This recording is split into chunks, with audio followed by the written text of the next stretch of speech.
Hi everyone, this is Kirei here with another process video for Bramble Fox, and I'm using the February Fox box. I've called a number of the perspectives to use on this layout, along with Paper Snips number 52 and the Fox Cut stencil number 88. That was the cascading hearts one that you saw in the images. And the Paper Snips and the stencil come with the Fox box plus subscription. Okay, so I have pulled out some pattern papers, and this is from the Hip Kit Club from December.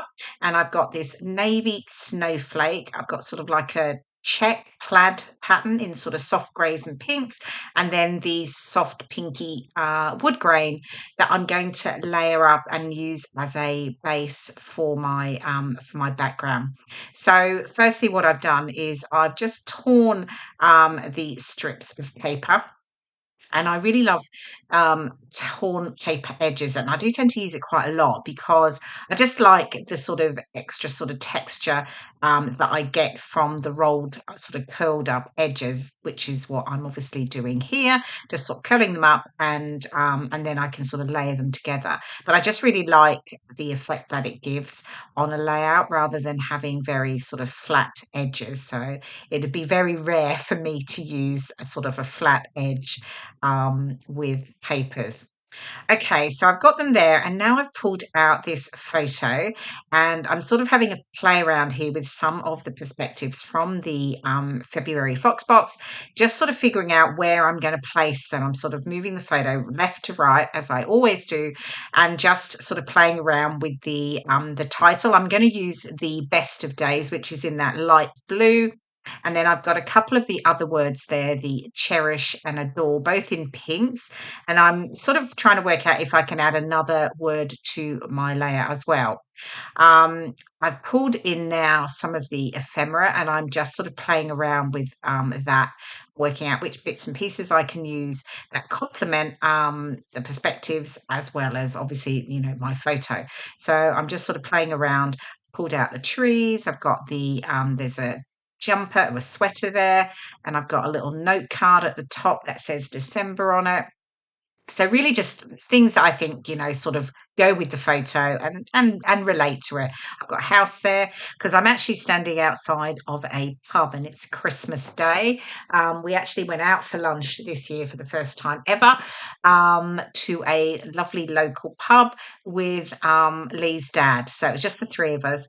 So this was us standing outside after our lunch. So so the various elements, it was cold, the houseworks, I've got sort of some gloves. I think I pull in a little beanie hat, and the jumper works obviously because we're rugged up. So yeah, they all go. It's absolutely fine.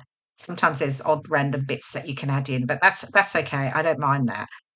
Okay, I've stuck the three pattern papers together, and now I've just marked a pencil line because I'm going to add some stenciling detail. And I've got this really lovely, it's the new, it's like a cascading hearts Fox cut stencil that comes with the Fox Box Plus subscription. And I'm using Distress Oxide in Victorian Velvet. And I'm just adding that using the little mini blending brushes, just sort of making sure I'm happy with how it looks, and I'll get a little bit of that detail sort of showing through once I've got everything layered on.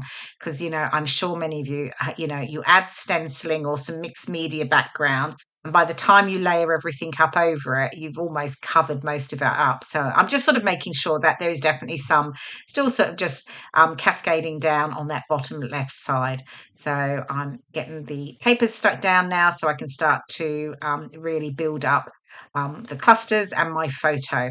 I'm still working out where that title's going to go at the moment, the Best of Days. I kept sort of putting it up to the right, and I wasn't sure. I mean, I quite like it there, but I didn't know if it was just too separate from the photo and what eventually, the elements that I build up around the photo.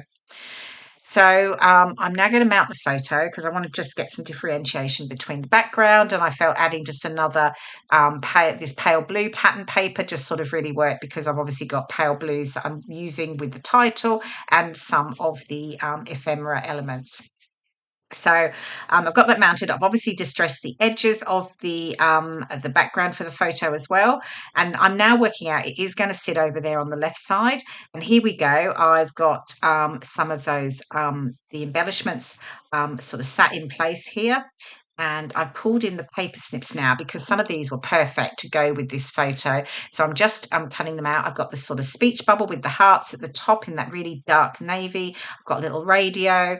I've got some of the envelopes. I'm just making that little DIY epoxy flare there that says love. So just sticking it's the clear domed sticker over the top of the 1-inch circle, which creates that little flare. And I think, what else do I cut out? I know there's something else I definitely cut out afterwards as well. So now I can start to get things stuck down. So I raise my top of my photo up with foam pads, but the bottom I keep flat, usually because if I'm building up embellishments around it, that just makes it slightly easier. And then I can start to bring in the other pieces. I've got the little note card that I'm just sticking there.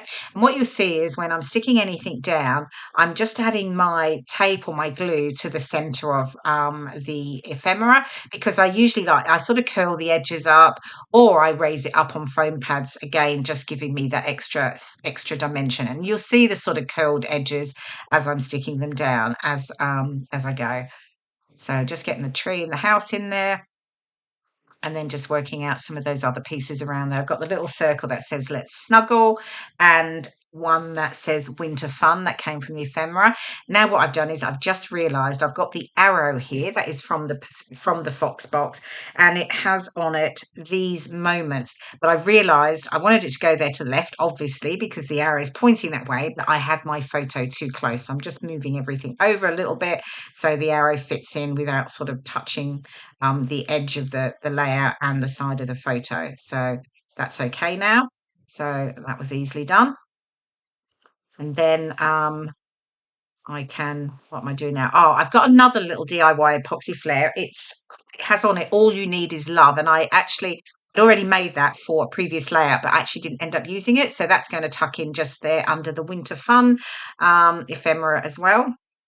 And now I'm just getting out some glossy accents so that I can get the perspective stuck down. Okay, I'm right to the bottom of I've got hardly any left in that one. So I'm just trying to get it out. There we go. And I can get that one stuck down. And then I can add, I think I'm going to add just some of the little words come in the ephemera as well with it. This one I think says, it's a pink one that says together. So,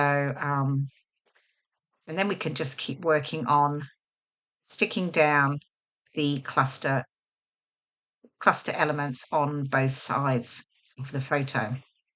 Now, for those of you, if you're not a Foxbox subscriber already, you can pop on over to the website, bramble-fox.co.uk, and you can find all the details about the Foxbox if you would like to become a subscriber. You've got two options. You've got the regular Foxbox, and then you have the Foxbox Plus, and the Foxbox Plus gives you the extra, the stencil and the paper snips. As well. So you get all the details, as I say, on the website, and your subscription is mailed out to you at the beginning of each month. So if you want to subscribe, pop on over now. Okay, so playing around here with the fussy cut elements and starting to build up that cluster on the right side here. So I've got another house. I think I've got another tree. I've got the jumper, got some mittens. And then I've got I've got some of the little envelopes I cut from the paper snips as well. And then I can just build it up. Now, I know people sort of feel like if you're, working with a layout, you need to use ephemera and things that really match and go with your photo.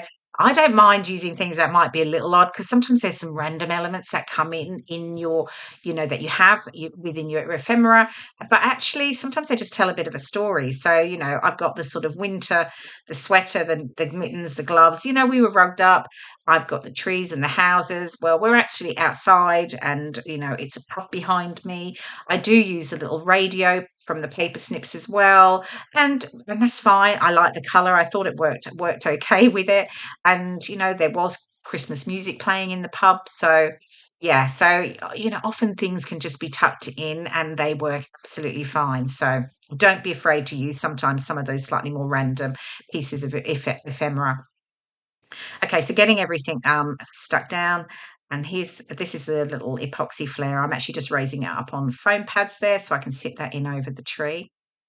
And then I think I will finish it off camera, and we'll move on in just a moment.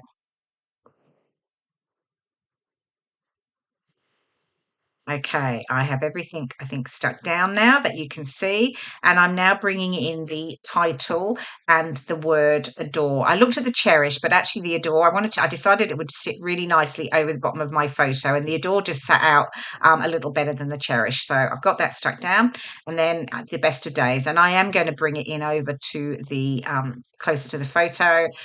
It just felt a little bit too random sat over there on the right. So yeah, I'm having a look there and just making that decision. Definitely it's going to sit there. I didn't use the little viewfinder perspective at the top there in the pink. It just didn't work for me on this particular layout. I can get that stuck down now. And then we are almost done. I'll add some journaling over to the right, just below the title and the cluster there. I'm just working it out now where it's going to go. There we go. And then I will actually add another torn strip at the top of the layout of the pale pink and grey sort of plaid pattern paper. And then I think, oh, then I'm done. Here we go. Here's the final layout, and here's the close-ups. And I did add a couple of little silver foam dots and stars in amongst the clusters. I hope you've enjoyed watching this process video, and I will see you again soon. Thanks for watching. Bye for now.